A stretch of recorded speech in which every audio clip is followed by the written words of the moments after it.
Bonjour à vous tous. Bienvenue à la prédication de la parole de Dieu. Bienvenue à cette série spéciale sur 10 mensonges du monde.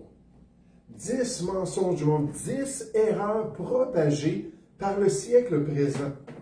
10 tromperies du père des mensonges qui éloignent les hommes de la vérité par son œuvre dans ce monde, par le sentiment social qu'il développe progressivement dans nos sociétés. Comme les Écritures le confirment.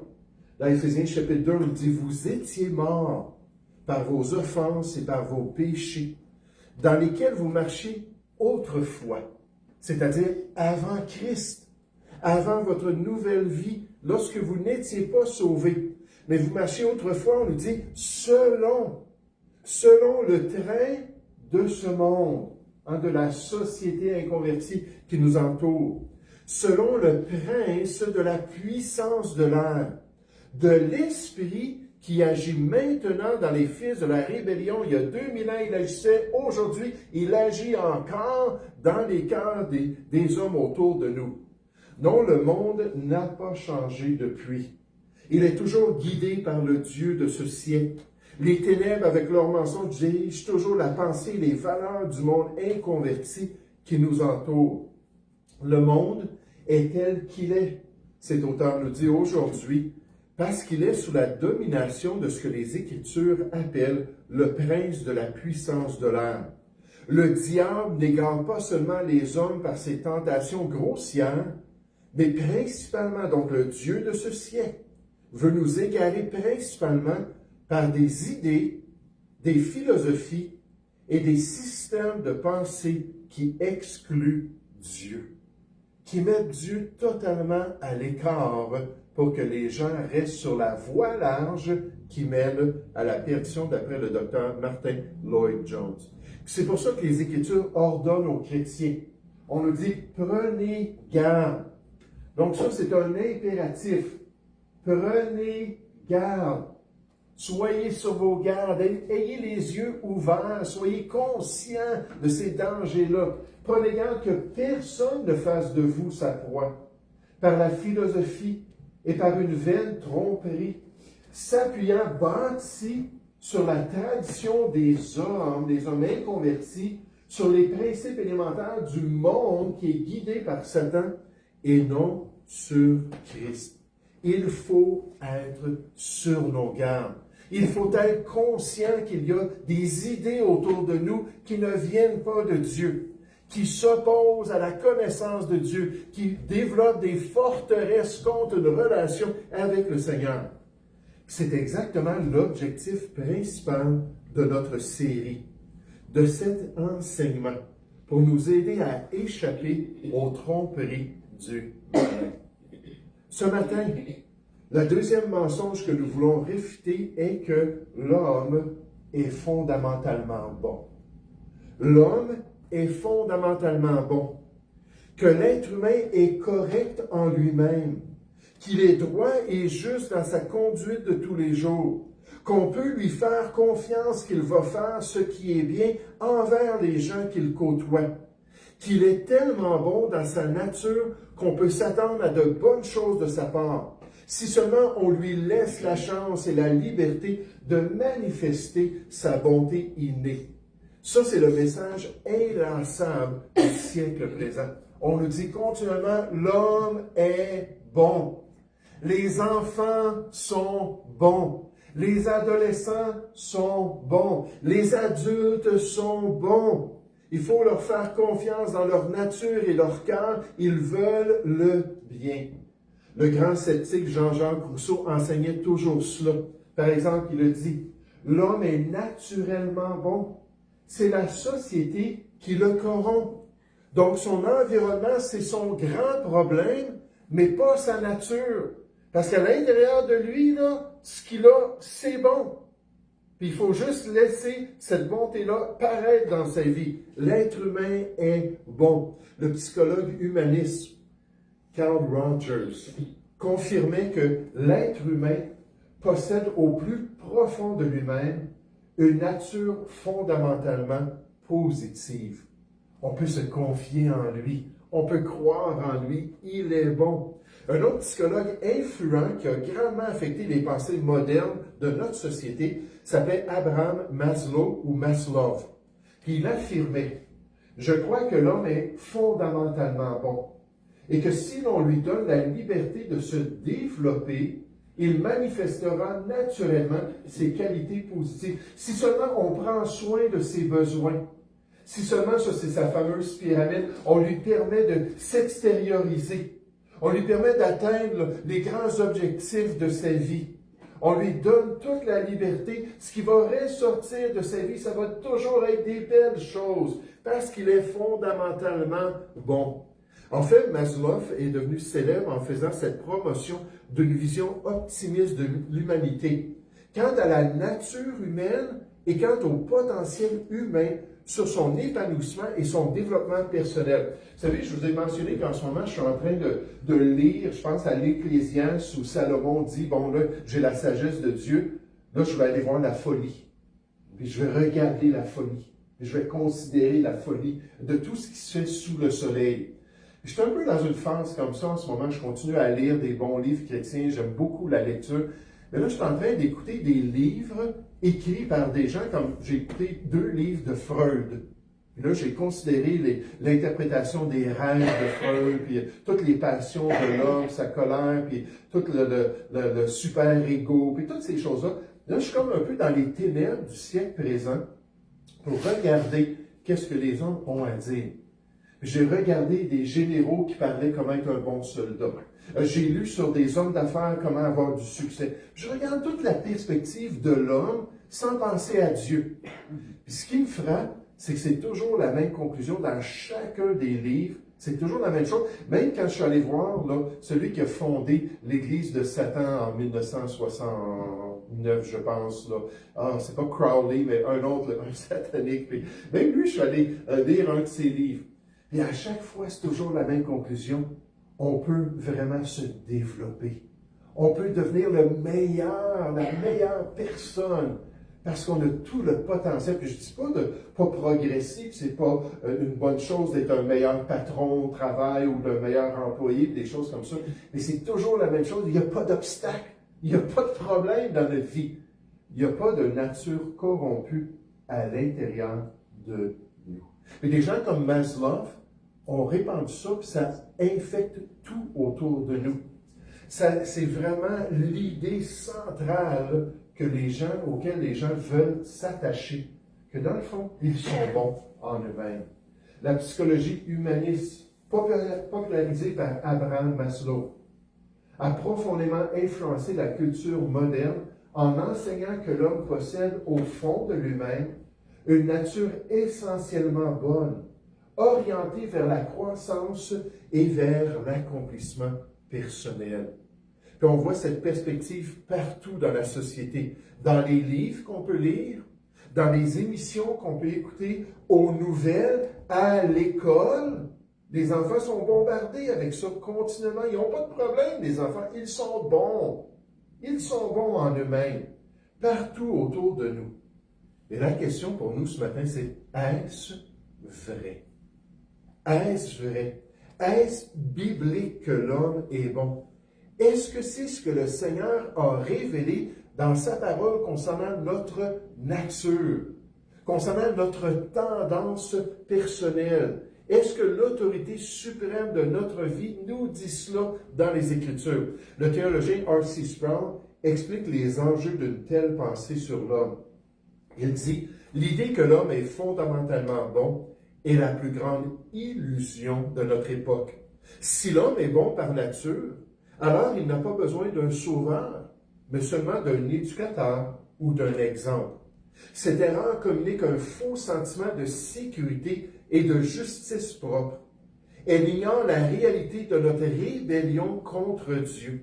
Si nous ne sommes pas pécheurs par nature, alors la mort de Christ sur la croix devient une erreur tragique et inutile de la part de Dieu. La Bible communique clairement que notre problème n'est pas seulement ce que nous faisons, mais ce que nous sommes. Tant que l'homme ne reconnaît pas sa banqueroute spirituelle personnelle, il ne pourra jamais comprendre la valeur de la grâce de Dieu. L'évangélisation commence par le diagnostic correct de la maladie, c'est-à-dire notre nature pécheresse innée. J'aimerais qu'on aille voir un de plusieurs textes qu'on pourrait aller voir dans la Bible, la parole de Dieu, qui nous parle de ce constat-là, qu'en nous-mêmes, sans le salut en Jésus-Christ, sans l'œuvre du Saint-Esprit à l'intérieur de nous, sans cette transformation-là de progrès en progrès, en nous-mêmes, nous sommes corrompus, nous sommes des pécheurs. Cherchons ensemble l'Épître aux Romains au chapitre 3. L'Épître aux Romains au chapitre 3. L'homme est fondamentalement bon, c'est un grand mensonge.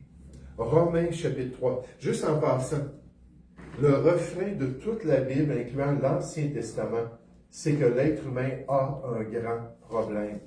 Ce grand problème-là se trouve premièrement à l'intérieur de lui. Par exemple, Jérémie, après 42 ans de ministère parmi les Juifs, a dit « Le cœur est tortueux par-dessus tout, à l'intérieur, l'homme intérieur, et il est méchant. Qui peut le connaître? » Puis en passant, des chrétiens qui s'attachent à la psychologie puis qui suivent les théories de la psychologie ne comprennent pas que Dieu, dans le verset 10, nous dit « Moi seul, moi je vois réellement à l'intérieur de l'homme, puis je comprends ce qu'il y a dans l'homme. » Puis quand on s'appuie sur les théories humaines, puis on suit les théories humaines, j'aimerais dire, on se trompe parce qu'ils ne voient pas réellement le cœur. Ils peuvent voir la conduite, ils peuvent voir les caractéristiques. Hein, c'est tout catalogué là, en psychologie, telle conduite, bien sûr. Mais ils ne voient pas le cœur. Qui peut le connaître? Dieu dit, c'est moi qui connais le cœur. Puis je vous dis qu'il est tortueux par-dessus tout et qu'il est méchant. Et qu'on a besoin d'être transformé. L'Ecclésiaste nous dit, Dieu a fait les hommes droits, il a créé cette innocence dans Adam et Ève, mais ils ont cherché beaucoup de détours. Au lieu de suivre la voie droite de Dieu, ils se sont égarés loin de la volonté de Dieu. Salomon, dans toute sa sagesse, a dit, il n'y a point d'homme qui ne pêche. Il n'y a personne qui va être parfait dans la justice et dans ce qu'il fait de bien. Ça n'existe pas sur la terre. Nous sommes corrompus. Et c'est le message aussi du Nouveau Testament. Regardez dans Romains chapitre 3. Sur la nature de l'homme, on nous révèle ça à partir du verset 9. Romains chapitre 3 au verset 9. Quoi donc? Sommes-nous plus excellents? Là, on parle des Juifs, les circoncis comparés aux nations du monde. Il dit nullement. Puis le témoignage de l'Ancien Testament est très clair que les Juifs étaient aussi corrompus que les païens. Nullement. Car nous avons déjà prouvé que tous, remarquez, encerclez ça dans votre Bible, que tous, Juifs et Grecs, sont sous l'empire du péché. Sous la domination de notre nature pécheresse, tous les êtres humains, nous sommes corrompus, nous sommes méchants. Verset 10, selon qu'il est écrit, « Il n'y a point de juste en nous-mêmes, pas même un seul. Nul n'est intelligent, nul ne cherche Dieu, sans l'œuvre de l'Esprit de Dieu dans son cœur, sans cette grâce prévenante du Seigneur. Tous sont égarés, tous sont pervertis. Il n'en est aucun qui fasse le bien, pas même un seul. » Pas un seul avec une bonne nature en lui-même. Leur gosier, verset 13, est un sépulcre ouvert. Ils se servent de leur langue pour tromper. Ils ont sous leurs lèvres un venin d'aspic. Leur bouche est pleine de malédiction et d'amertume. Ils ont les pieds légers pour répandre le sang. D'autres mots, c'est une caractéristique normale de la nature humaine. La destruction et le malheur sont sur leur route. Ils ne connaissent pas le chemin de la paix. La crainte de Dieu n'est pas devant leurs yeux. Là, tout de suite, quelqu'un pourrait dire, oui, mais attendez, là, on voit des gens non sauvés qui font des bonnes choses, hein, qui pratiquent leurs bonnes actions, qui sont aimables auprès de leur famille, qui aident les gens dans la société, qui font du bénévolat, des gens très religieux, qui sont très bons, mais qui n'ont pas le Seigneur dans leur vie. Et vous savez, oui, on peut donner cette apparence-là, puis on peut pratiquer certaines choses, mais Dieu, lui, il voit le cœur. Puis à cause de notre nature corrompue, même notre justice, la Bible nous dit, elle est souillée. Elle est sale aux yeux de Dieu. C'est un peu comme quelqu'un, c'était une petite fille qui arrivait chez des amis, ils allaient passer du temps là. Puis pendant qu'elle était là, elle arrive pendant la journée, puis elle voit les brebis dans le champ. Elle dit, waouh, ils sont donc bien jolis, les brebis, est-ce que je peux aller les voir? Elle dit, oh, oui, tu peux aller les voir. Puis là, elle va voir les brebis, tout ça, puis c'était beau. Puis là, il rentre dans la maison, il soupe, puis il se couche. Le lendemain matin, elle sort, puis là, il y avait de la neige sur le terrain. Puis là, elle regarde les brebis, puis elle dit, waouh, ils sont donc bien sales. Ils sont donc bien mal propres, les brebis. J'y ai touché hier, je leur ai touché. Je ne veux pas aller les voir. Parce que le blanc du contraste de la neige faisait ressortir qu'en fin de compte, leur laine n'était pas si propre que ça, mais ça ne paraissait pas à cause du gazon le jour avant. Ça, c'est exactement comme ça. On fait des bonnes œuvres, hein? On pratique des choses, puis on pense qu'on est bon. Puis c'est comme une balance. Hein? Même si on fait des mauvaises choses, ben on fait tellement de bonnes choses que c'est correct devant Dieu. Vous savez, Jésus a dit aux chefs religieux, méchants comme vous l'êtes. Hein, ils étaient des races de vipères, ils étaient des hypocrites, ils étaient méchants aux yeux de Dieu, méchants comme vous l'êtes. Vous savez donner de bonnes choses à vos enfants. Puis on peut faire, sans être sauvé, des choses bonnes aux yeux des gens, mais à cause de notre nature, Ésaïe 64 au verset 5, aux yeux de Dieu, c'est 20, ça vaut 0. À cause qu'on est corrompu. Donc, quand Dieu dit que dans notre nature, on est mauvais, dans notre nature, on est vraiment corrompu, mais ça ne change pas même quand on fait des choses de bonnes, parce que Dieu voit le cœur, il voit l'intérieur. De dire le contraire, d'affirmer comme le monde le fait que l'homme est bon de nature, est un mensonge concernant l'homme. C'est une tromperie qui détourne de la vérité et des vrais besoins de l'humanité.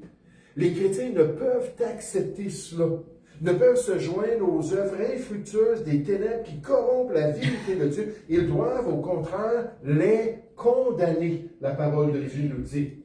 Dans Romains 3, Paul rassemble plusieurs passages de l'Ancien Testament pour démontrer que toute la race humaine est coupable devant Dieu.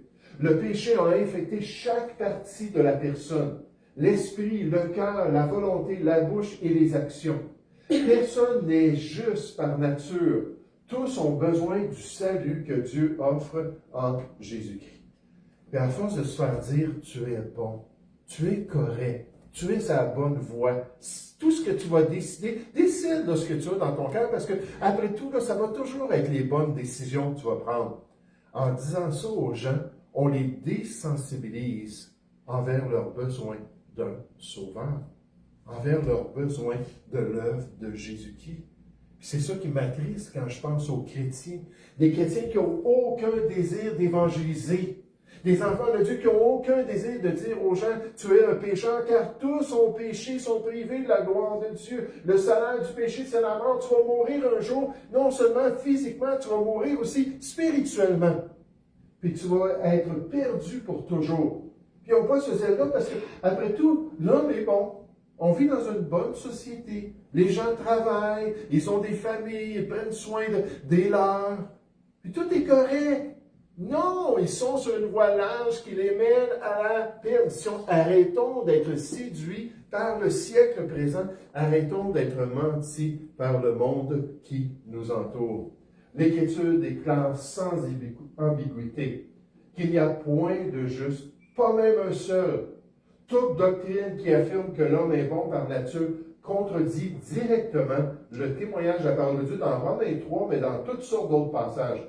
Car la Bible révèle que le péché a corrompu toute la race humaine. Romains 5,12, le péché est entré par Adam, puis ensuite c'est répandu sur tous les hommes.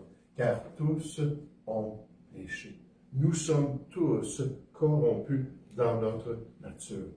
Donc, ce matin, d'un côté, on a le monde qui nous dit que l'homme est fondamentalement bon. De l'autre, on a la parole de Dieu qui affirme que l'homme est profondément corrompu. C'est dommage, en français, souvent les termes théologiques ne sont pas traduits, mais en anglais, on dirait « he is depraved » ou en français, « il est dépravé ». Mais ça n'existe pas. Je pense qu'on devrait chercher à pousser pour qu'il rajoute ça au dictionnaire officiel. Il est dépravé. il est corrompu, il est méchant. La question, c'est qui est-ce qu'on va croire? Le Dieu de vérité qui nous révèle l'état de l'homme ou ce monde-là qui est sous le père du mensonge qui essaie de changer notre perspective? Notre perspective quant à l'état de l'être humain. Ne soyons pas surpris de la corruption qu'on entend peut-être dans les médias, de la méchanceté qu'on peut voir autour de nous, que ce soit au travail ou dans la famille, bien sûr. C'est juste naturel pour l'être humain de faire ça, d'agir ainsi. Est-ce qu'on accepte l'autorité de la Bible concernant la nature de l'homme? Est-ce qu'on accepte le verdict de Dieu sur la nature humaine? Est-ce qu'on va croire le Seigneur de notre vie ou la tromperie du siècle présent?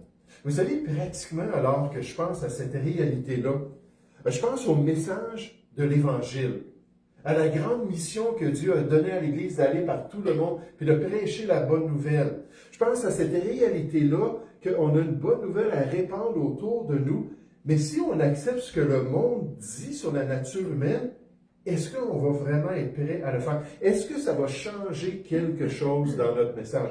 J'aimerais vous dire qu'il y a 4 aspects qui vont changer dans notre compréhension de l'Évangile si on pense que l'être humain est bon. La première chose, c'est que ça va éliminer le besoin de se repentir. Hein, la Bible nous dit qu'il faut se convertir, se repentir et se convertir à Dieu. Donc là, on s'en va dans une voie large qui mène à la perdition, puis là, oups, on tourne, on fait un U-turn, un 180 degrés, un demi-tour. Et Dieu nous ordonne de le faire. Pourquoi? L'homme y est bon, il s'en va dans la bonne voie de toute manière. Alors quand la Bible nous dit de prêcher la repentance et la foi en Jésus-Christ, mais là, on ne voudra plus le faire parce que les gens n'ont pas besoin de se repentir de rien. Ils sont corrects dans le fond. Il faut juste les laisser aller. Puis juste un petit commentaire concernant les enfants. Il y a beaucoup de parents qui ne voient pas les péchés de leurs enfants, qui ne voient pas la corruption. La Bible dit que la folie est attachée au cœur de l'enfant. Moi, je ne comprends pas ça parce que quand j'avais des jeunes enfants, puis gloire à Dieu, avec le temps et l'adolescence, il n'y a pas eu de crise d'adolescence, ils ont très bien fonctionné, bien sûr. Et quand ils étaient jeunes, là, ils ne cachaient pas leur rébellion. Ils ne cachaient pas leur résistance à ce qu'on leur disait. Puis encore aujourd'hui, quand je côtoie de jeunes enfants, puis je vois les parents demander quelque chose, puis l'enfant qui boude, puis l'enfant qui fait le contraire, je ne comprends pas comment est-ce qu'on peut penser comme le monde qui dit l'enfant, lui, il est bon. Ah, on nous dit ça, là. Il y a même une expression que je ne me souviens pas, là. Mais qu'on nous dit, ah non, les enfants, là, ils vont faire ce qui est bien. Non, les enfants sont pécheurs, eux autres aussi. Ils sont corrompus. Puis il faut leur partager l'Évangile, il faut leur prêcher la bonne nouvelle du Seigneur à eux aussi, pour qu'ils puissent se tourner vers le Seigneur. Mais le remplacement de la grâce, pourquoi recevoir le don de Dieu? Pourquoi recevoir ce don immérité que Dieu veut nous donner? Dans le fond, on est bon. Hein, si Dieu a fait quelque chose pour nous, on le mérite. On est des bonnes personnes. C'est toujours ça. Ah, toi, tu le mérites. Ça, on l'entend aussi continuellement. Toi, tu le mérites. Moi, je sais ce que je mérite. Oui. Si c'était juste la justice de Dieu, là, je serais dans les flammes de l'enfer là, depuis des décennies. Parce que je méritais de mourir et d'aller brûler pour toujours. Ça, c'est la vraie justice que je mérite. Donc, arrêtons de penser que l'homme mérite quoi que ce soit. On ne mérite rien. Mais bien au contraire, c'est une grâce que Dieu veut nous donner. Ça viendrait distordre la justice de Dieu. Pourquoi est-ce que je dis ça? C'est que Dieu nous dit que sa colère va punir l'être humain. Pourquoi? Pourquoi est-ce que tu voudrais un jour le juger? Pourquoi est-ce que tu voudrais un jour l'envoyer là, dans un lac de feu quelque part, éternellement, dans une condamnation, puis une damnation pour toujours?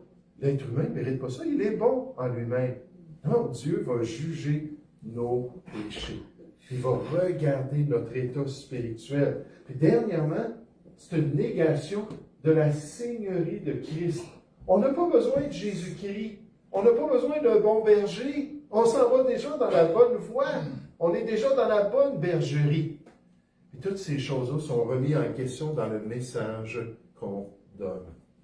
Un évangile qui commence par dire à l'homme qu'il est fondamentalement bon, n'est pas l'évangile du Nouveau Testament. Mais la croix de Christ subit. C'est pour ça que cette série-là est tellement importante. Parce que ce sont des domaines qui sont soi. Est-ce que ça veut dire qu'on doit partir? Non! Au contraire, je suis sauvé. Les voies de Dieu. Moi, ça m'excite parce que ce n'est plus l'état où je suis aujourd'hui. Puis avant, quand je me tourne toutes ces choses-là, qu'est-ce qui se passe? Après ça, je suis allé plus vers l'occultisme. Puis j'écoutais encore ces gens-là. Puis à chaque fois, ils me disaient, toi là, malheureux, parce que même après des années, vous êtes fan, ça ne changeait rien. Puis un jour, pendant que j'étais au cégep, je me suis assis avec un homme à côté de moi qui était beaucoup plus vieux, puis qui me dit qu'il était dans la même grande âme, puis ainsi de suite. Puis là, quand je vais devenir, si je continue dans ces choses-là, c'est le gars le plus arrogant de la classe, le gars le plus méprisant, le gars le plus rempli de lui-même. Différentes sciences ésotériques-là. J'ai dit, si c'est me donner une impression que je peux devenir meilleur, mais sans rien changer dans ma vie, j'arrête. Dans l'occultisme, toujours. Puis là, ça a tout tombé. C'est là, tout ce que j'essaie, ça tombe à l'eau. Là, je suis revenu bredouille au Québec. Puis la semaine après, j'ai entendu l'Évangile et j'ai connu Christ. Il a fallu que Dieu brise tous mes appuis. Que le Seigneur enlève toute mon espérance en moi-même. Là, quand le pasteur il a dit, sais-tu, c'est quoi ton problème? Tu es un pécheur, tu es corrompu, tu es perdu. Tu t'en vas, là, si tu meurs aujourd'hui, tu t'en vas dans une éternité sans Dieu. Mais il y a quelqu'un qui t'a tellement aimé. Là, j'ai fait ça à l'âge de 21 ans. Il y a quelque chose qui a changé à l'intérieur. Je suis devenu une nouvelle créature. Là, je suis parti chez moi, puis j'ai dit, là, c'était comme, wow! Là, c'est de réjouissance que oui, ça a changé quelque chose. Pourquoi? Parce que j'étais prêt à admettre. J'étais prêt à être parfait. Parce que la perfection chez Dieu, c'est dans la gloire. Si on croit ce mensonge-là du monde. Non, le chrétien ne peut faire ce compromis avec la réalité biblique. Il ne peut altérer le message de la parole de Dieu même. Il doit croire dans la corruption humaine, dans sa propre vie, lorsqu'il cherche des solutions à ses problèmes, ainsi que dans la vie des autres qu'il côtoie, alors qu'il leur partage la bonne nouvelle de cette nouvelle vie-là en Jésus-Christ. Oh, qu'on soit des chrétiens courageux et véridiques dans ce monde. Ceux qui sont dans le monde, mais qui ne sont pas du monde, parce qu'ils sont prêts à se tenir debout pour la vérité de Dieu. Nous allons prier ensemble. Oui, Père Céleste, je veux te louer, je veux te remercier pour encore cette série, Seigneur, que tu m'as mis à cœur. Je te remercie pour ces vérités qui sont tellement importantes et qui nous permettent de voir les mensonges du siècle présent. Le père du mensonge qui propage des erreurs, des tromperies, des séductions. Et comment il faut être prêt à se tenir debout pour la vérité. Et Père, alors qu'on va continuer dans cette série, je te prie que tu puisses vraiment l'utiliser pour ouvrir nos yeux, pour nous montrer peut-être des forteresses qui se sont élevées contre ta volonté et nous permettre, par la vérité, d'abattre ces choses pour pouvoir être pleinement engagés envers ton plan et envers ta volonté pour notre vie. Oh, bénis-nous, Père Céleste, nous te prions, au nom du Seigneur Jésus. Amen.